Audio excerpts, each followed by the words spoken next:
Hey guys, in this video I'm going to show you guys how to make $1 million a day doing auto detailing. Not really. I'm not going to do that because it's not possible, but it sounds really good for social media, doesn't it? What I'm going to show you guys today is how to attract the right type of client, how to detail the interior of the already clean truck that I'm about to detail, and how I built a business not only detailing vehicles that are already very, very clean so I don't have to give my blood, sweat, and tears when I do it, but also how I built a business using this strategy to become as profitable as possible, even with no employees. Also, shout out to Chicago Auto Pros and CarSuppliesWarehouse.com. I'm wearing their shirt and it's awesome. So just a quick conversations before we get into the real detail here. Basically, because I've been detailing cars for the last 10 years in the city that I live in, which is a suburb right outside of Nashville, Tennessee, anybody who wants their car detailed in this city, not in an arrogant way, but probably follows me on social media, and they tend to reach out to me first before they reach out to the other guys because, of course, a decade is a long time to build a reputation. Now, having said that, I had a client reach out to me yesterday who, come to find out this morning, I actually detailed his wife's Escalade about 3 years ago, and I did not remember doing that, but nonetheless, he remembered me detailing it about 3 years ago.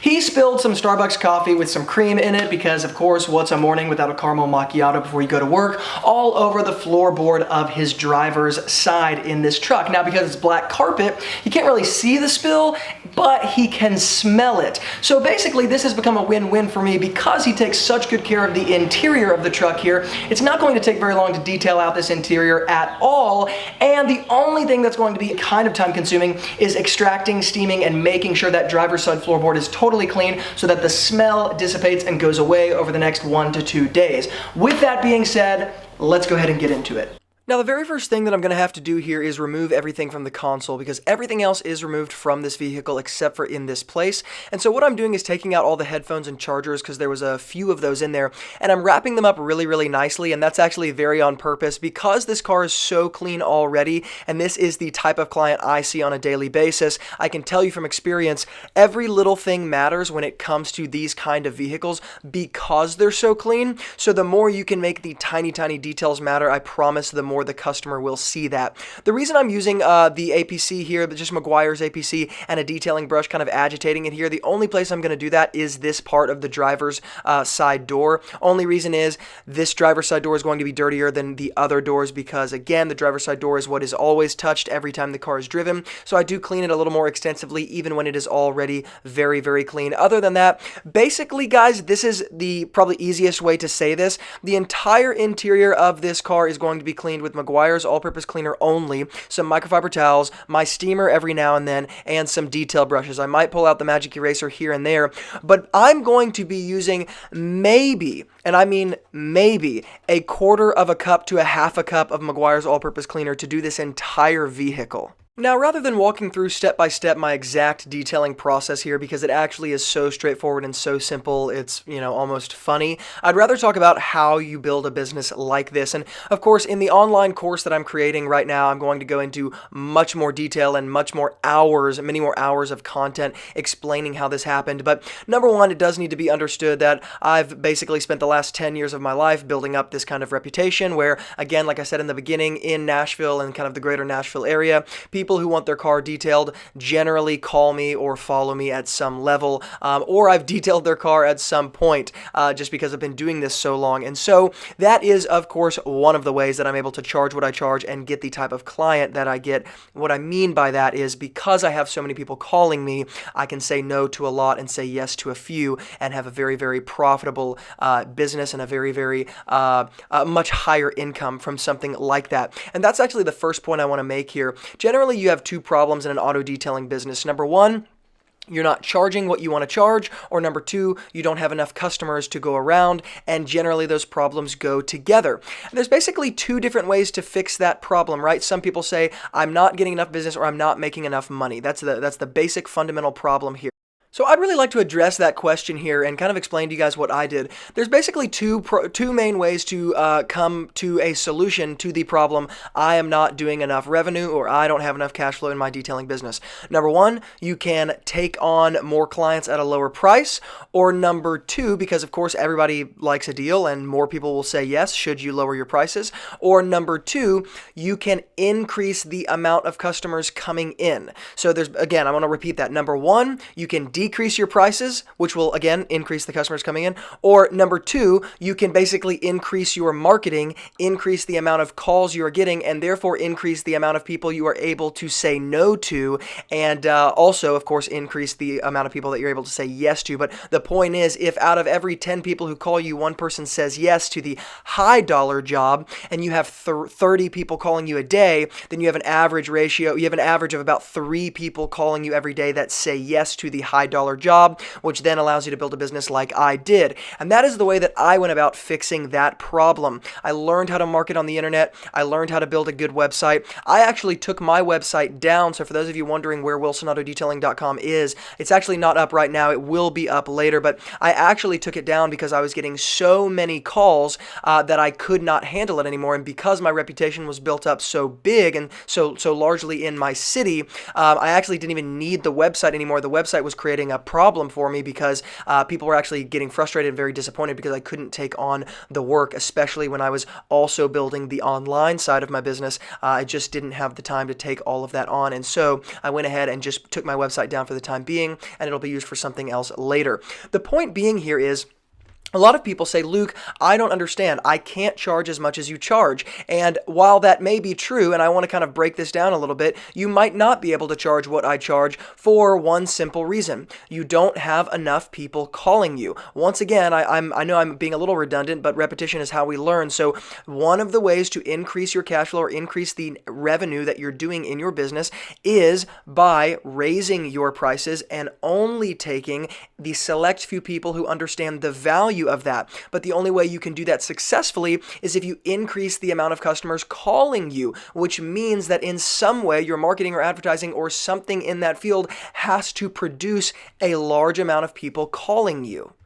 And that is what I decided to do, especially when it comes to maintenance clients. I decided very early on that I did not want to build a detailing business with 5 different mobile vans and a huge shop and 30 employees. That was not the kind of business I wanted to build. I'm much more passionate about teaching. I'm much more passionate about education, and I would much rather build an education business on top of my detailing business rather than get a bunch of employees, which is actually why I started online 3 years ago and started teaching people how to do what I've done and what I've continued to do. But the point is, I decided rather than lowering my prices and lowering the barrier of entry for the customer to say yes to me, I would actually just like to increase the amount of people calling me so that I can keep the barrier of entry as it is or even raise it and only take in the clientele that I want to take in and who understand the value of what they're getting. And that is how I built a detailing business, detailing trucks like this that are already clean, that I barely have to put in a bunch of sweat equity into because it's not difficult, it's not time consuming, it's not hard on my body.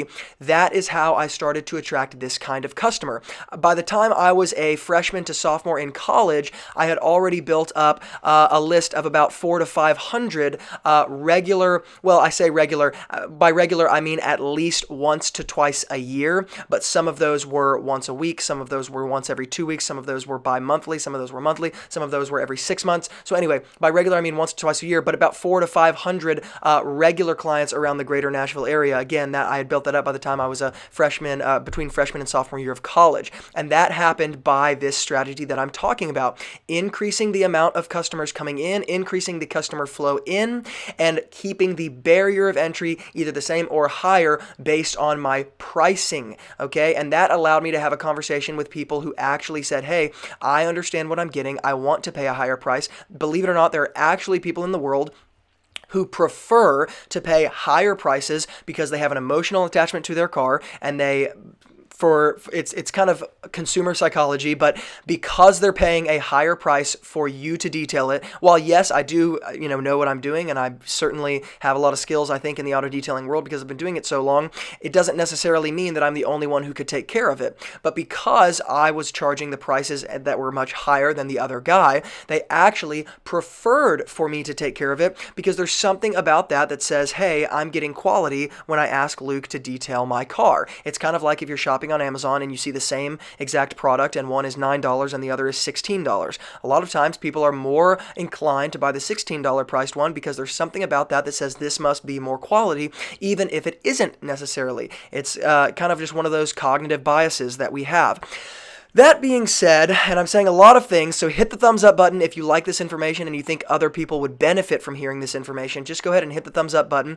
That's part of why I'm developing this online course, because I want to be able to talk about these things in deep detail to show you guys exactly how to build a profitable detailing business, because it truly is easier and a bit more, not easier, but it's a bit more simple than I think people make it, but people don't think along these lines. So, this particular customer here is a great representation of pretty much 90 to 95% of every vehicle that I see. It comes in, they take care of it on their own. Number one, that's a huge sign of customers that I have. They generally take care of their car on their own.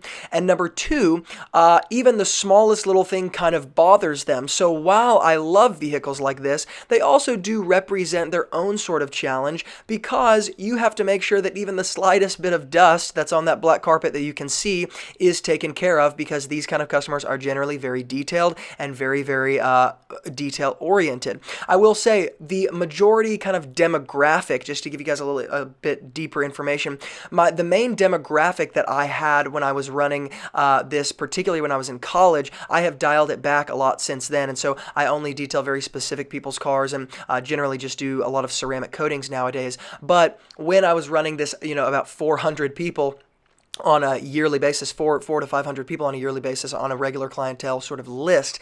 My general demographic was retired old men with a high disposable income. Generally, they were business owners, entrepreneurs who did very well and retired fairly early. For example, I had a client that was with me for 4 years that I think I'm going to try to get an interview with the online course and try to kind of ask him some questions. But he basically developed some software and technology for hospitals all around the United States.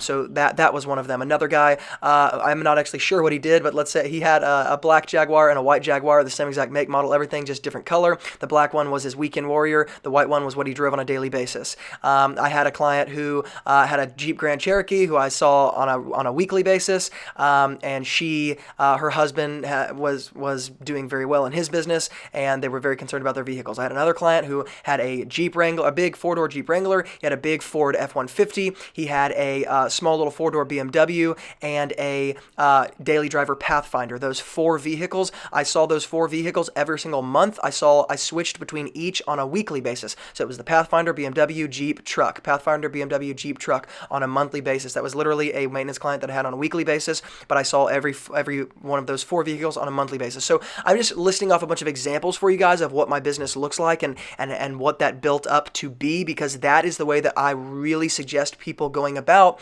auto detailing businesses. Because number one, if you could think about it like this, let's just put some math to it. If you get paid, and I think these are conservative numbers. They were for me in my business. I was doing bigger numbers than this, but I think if I can be conservative, it is probably more relatable for people who are trying to build this up. Let's say you have 2 maintenance clients on a daily basis, and a maintenance client is like this truck. This is what I consider a maintenance client. I don't even have to shampoo the carpets. I don't have to do any of that. I'm just vacuuming. I'm going to more or less, shampoo or clean the weather mats here, but there's no point in cleaning the carpets in the back because they're so clean already. I am going to be extracting and steaming and chemically cleaning the driver's side carpet because that's where he spilled the coffee. But other than that, that's the only unique selling proposition in this scenario. Everything else is very, very straightforward. Okay, that being said, this is considered a maintenance client in my opinion because it takes very little effort. It's already very clean, yada, yada, yada.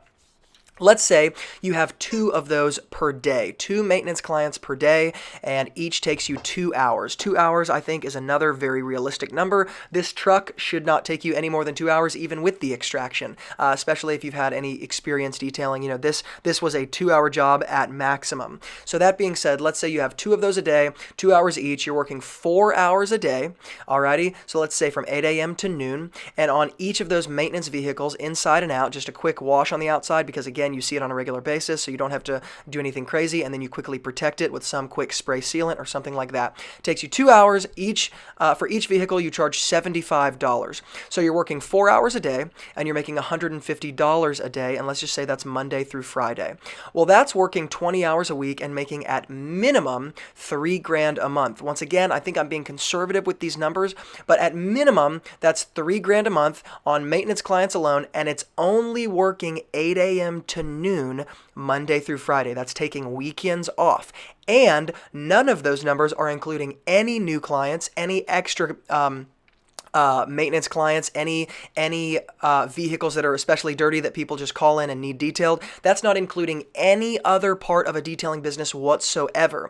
And that's really what I try to teach people how to do, is how can you make $3,000 a month as a base, as a minimum, doing auto detailing. And it's through maintenance clients. It's through building a business like this. And so I think some people go, well, that's just not possible. You can't do that where I'm at. And you know what? Maybe you're right. Maybe you can't do that where you are specifically, but I just find that really, really hard to believe, because no matter where I go, I find people who are willing to pay. I find people who would be fantastic to put on that maintenance list, who are people who are looking for value and looking for the kind of thing that I'm talking about delivering here.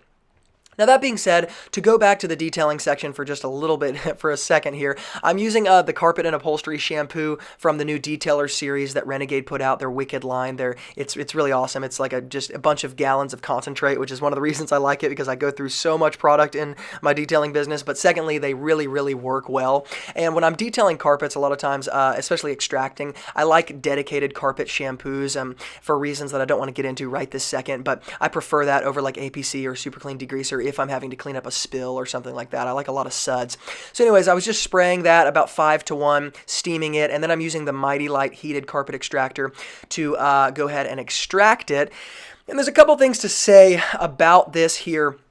One of the unique selling propositions here is the fact that he spilled coffee in the driver's side floorboard. I want to give you guys a little bit more insight into that customer psychology. When that happens, and of course this was like, there was a Starbucks coffee, there was cream in it, so it was like kind of smelling mildewy or moldy or whatever, or kind of like spoiled milk, I guess. One of the things that happens in the customer's minds, and I can just tell you this from dealing with a lot of customers, when they make a spill like this, and then they start seeing the repercussions of it, like a smell or a stain or something like that, they blow it up in their mind, and they think it is a way bigger deal than it is. And speaking of blowing things up, blow up the like button right now if you like this information and you think other people would benefit from this information as an auto detailer or somebody who wants to do auto detailing. Blow up the like button for me for the YouTube algorithm, because it helps this video get out to more people. So, people tend to overanalyze that kind of thing. And while this spill is not a difficult thing, I can steam it, I can chemically clean it, I can extract it 2 times, maybe 3 times if I really want to be crazy, and that's going to be done, and then I can let it totally just dry and I can protect it. It's not a big deal for me to do, but they don't have the tools, they don't have the products, they don't have the expertise, they don't have any of that, and they're not going to be able to do that, at least on the level that I'm going to, and that actually compounds the whole this is a big deal thing going on in their head, because they know they don't have the tools for it. They feel like, especially when they have an emotional attachment to their vehicle and they keep it really clean, they feel like, geez, I need to get this done right away. And so I'm not saying that this is the case every time, but when this kind of thing happens, I take advantage of it really quickly, because I know they want it done quickly, and I know they want it done, basically when they call me. And so I scheduled this the day after he texted me, and he texted me that night. And so I scheduled it for the next morning because I knew I could take care of it so quickly, and I knew that by doing that he would really appreciate that. But it also just goes, what would I say, it's a psychological play almost, saying, hey, I can take care of this, it's not going to be that big of a deal, but I know you really think it's a big deal, and so I want to make sure that I do this really quickly, really soon, really efficiently for you. And then I kind of go over and above in a few different situations here. Now, I want to touch on this question real fast because people say, do I need a heated carpet extractor? Do I need a not heated carpet extractor? Because, this is kind of an expensive machine and you got to be careful and yada, yada, yada. And the only thing I would say here is when you're dealing with things like spilled milk or spilled cream and coffee and things that mildew and mold and smell spoiled and that kind of thing, I do think it is a wise decision to have a heated carpet extractor. I also think it's a wise decision to have a steamer in particular, because the more I can heat this stuff up, the more I can really pull it out at a high degree. And I have found in my experience, because I also own non-heated carpet extractors as well, and when you're dealing with particularly cream, milk, things that spoil, all that sort of stuff, I do not use anything except for a heated carpet extractor. For those of you who are starting in the business and you don't have, $1,100 to spend on something like this, don't worry about it. It's all good. You don't have to take jobs like this in the beginning. And that being said, you don't have to have the best tools and products and all that sort of stuff. So in the description box below, I'm going to hook up all the products and the tools that I used in this video to get this job done. But I'm also going to hook up a less expensive version of some of that. So for example, I'll hook up a less expensive version of the extractor, and I'll hook up a less expensive version of the steamer, because I use a $900 steamer called the VX5000. But I definitely suggest, if you guys are on a budget, using the McCulloch steamers, which are more like $200, and they're fantastic. Tons of detailers use them and really, really love them. So that being said, you guys can see how quickly I'm cleaning up the leather seats here. Because they're so clean already, I'm only wiping them down with my microfiber towel, which actually brings me to a really good and interesting point, that a lot of detailers actually make a mistake in this area.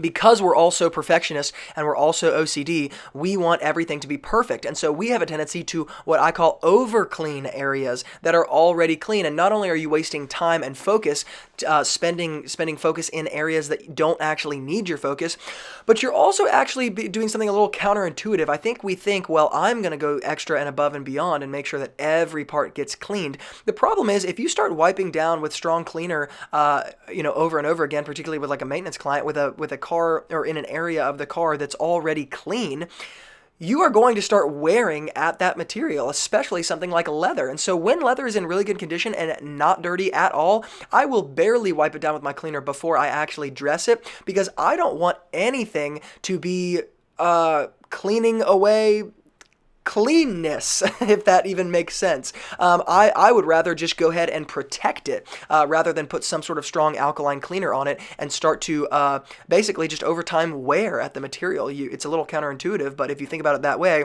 you would probably change the way you do things a little bit. Now, I'm going ahead and dressing the interior, and I will say, with a maintenance client like this, where the vehicle is so clean already, this is probably the most important part. The cleaning area, the cleaning part, the detailing part that we did before, that is just kind of more of a dusting or just light dirt and dust, picking that up before we dress it. But I would say dressing it is the most important part, because this is what is going to keep it in such great condition. So I'm using a multi-purpose dressing from AM Details that I really like. It's thick, it's UV protection for, like, in a lot of ways, it's it's better UV protection than I think a lot of products are.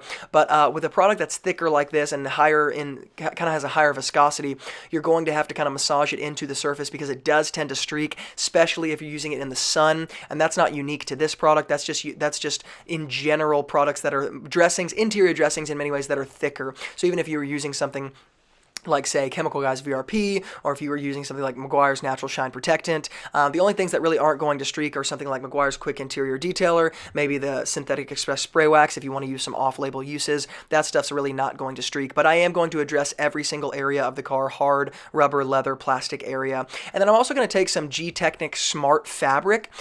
And now that the driver's side carpet has dried from extracting it and cleaning it, I'm going to put that waterproofing material all over that area just as an add-on, so that I can tell my customer, hey, that area where you spilled the coffee, I went ahead and protected it completely. This product literally waterproofs your carpet, so next time if something happens like that, it should be far easier to clean up. Now, the only two mats that I took out of the car were the driver's side and the passenger side, and I'm going to clean those just with some degreaser, some super clean degreaser, my drill brushes, brushing that around, agitating that, and then pressure washing it off with my Sunjo electric pressure washer. And yes, I really like my Sunjo electric pressure washer. It's all that I need. It may not be for you, but it is all that I need in my detailing business. It's very portable, very easy to deal with, and has lasted a very long time up to this point. Now, the other thing that you guys are about to see is a product from Stoner, which which, you know, they do the invisible glass, they do the More Shine Tire Shine. Stoner came out with a great kind of like consumer grade windshield water repellent, water protectant that you have to prep the surface with a sort of polish that they give you in the kit as well. And I'm adding this on just as a quick add-on because I'm just trying to honestly just impress my customer. And so rather than just doing the bare minimum of what he's paying for, this took me like 2 seconds to do, and I just wanted to do it really quickly. So I quickly clay barred the outside of the windshield. I used the Stoner Invisible Glass to clean it off, just a final wipe down. And then I'm using their little glass stripper, which is basically like a retail grade polish. I put it on their applicator, and you basically just use it in circular motions all over the windshield. You want to use a liberal amount, but I spread it out a little bit evenly, and then you start working it in. And this is basically like mimicking a hand polish. I mean, that's basically what it is. You could probably attach this to a DA. I just didn't in this situation, but certainly I can experiment with that later. I will review this product in full at a much later date, but it's very, very, very simple to apply. And basically this polish is going to get rid of any surface level bug etchings, water spot marks, water spot etchings, sap, anything like that. So I'm going to go ahead and do the same thing to the other side. Then very simply, you can take your pressure washer or your hose, wash it off. Pressure washer is going to be better because it does dry pretty hard on there. It is kind of a polish. So you want to pressure wash that off. Then I'm going to take a microfiber towel with some alcohol, my 50/50 rubbing alcohol and distilled water solution, and wipe off any of the excess that might be left on there. And then very simply, you're going to take that final product that comes in this little kit, which is their rain repellent. If you guys have ever used their Rain X, it's kind of like that, but it's this invisible glass rain repellent. I'm going to apply it to a little microfiber applicator, and I apply a pretty liberal amount. And the instructions are very simple. Apply in a circular motion, allow it to come to a haze before you wipe it off, and it pretty much is going to haze up pretty immediately after you put it on. But I would definitely suggest doing this in the shade. Luckily at my garage here and at this house where my garage is, the way the sun kind of rises and sets as I go further in the day, the shade further covers the vehicle, so it's pretty convenient. But anyways, do this in the shade, do it in a cool area. Definitely don't apply this invisible glass coating onto a hot windshield. That would be a total mistake. And then you very simply buff it off, wipe it off, and that windshield is very, very protected. So that was just a very simple add-on. Now, you guys can see the final result of the windshield. It looks really, really good. Now, the only other thing I did is I left a gallon of Super Clean in the interior, and I left a little product from Renegade, their little surface disinfectant annihilator, because those are super cheap. And the reason I did that is just to kind of give a little additional service there. So this is kind of how you build a good reputation. This is how you go above and beyond. I hope some of these business tips helped you. If they did, let me know in the comments below, because I don't always get feedback. So give me some feedback in the comments below and just say, yes, this was very helpful, or I didn't think about it that way and now I'm thinking about it differently, just so I know I can make more videos like this. So anyways, guys, that is what the final result looks like here. Alright guys, that is it for the full interior detail here. Just as a quick little recap, the bonus things that I added here was, number one, I actually talked with my client beforehand, and his son was talking about kind of wanting to clean their cars and build their garage out a little bit. So I left a gallon of Super Clean in there because it's just, you know, Super Clean, I work closely with Super Clean, not as any sort of partnerships or sponsors. I don't get paid, but sometimes they send me free gallons, and so it's free to me anyways. I might as well leave it in there for his son. I think it'll probably make their day. I left a tiny little bottle of that annihilator, that sanitizer disinfectant from Renegade, because those are super inexpensive. So those are just two little bonus items with the microfiber towel underneath, because it just lights up the customer. You know, they think, man, this person went above and beyond. And that's one of those things that's going to separate you as a detailer, being able to creatively kind of think about those things that other people just aren't going to be thinking about. The other two big things was, number one, went and waterproofed the carpet where the coffee spill was, so that, you know, anytime he spills, you know, anything else, at least there'll be some protection there with that Gtechniq Smart Fabric. And then on the windshield, I put that rain repellent, water repellent, invisible glass from Stoner. So treated the window, treated some of the scratches as well, and then coated it in that coating so that it's gonna repel water really, really well and last for a long time. So if you guys wanna check out those products or the products and tools that I use to actually detail in this video, I'm gonna hook up an organized list of all of those things below in the YouTube description box so you can get those conveniently. And then outside of that, if you guys like videos like like this, where you learn how I built a detailing business that is basically built on detailing vehicles that I see either on a regular basis or vehicles that are owned by people who are particularly meticulous and who don't actually let their vehicles get very dirty. And you can start making $50, $60, $70, even $100 an hour doing this kind of thing. Then subscribe to the Wilson Auto Detailing YouTube channel, because that is really the audience I'm talking to, and that is what I do as a professional detailer. So as always, thank you guys for watching. If you haven't subscribed, again, hit the subscribe button. Keep working hard, and I will see you guys in the next video.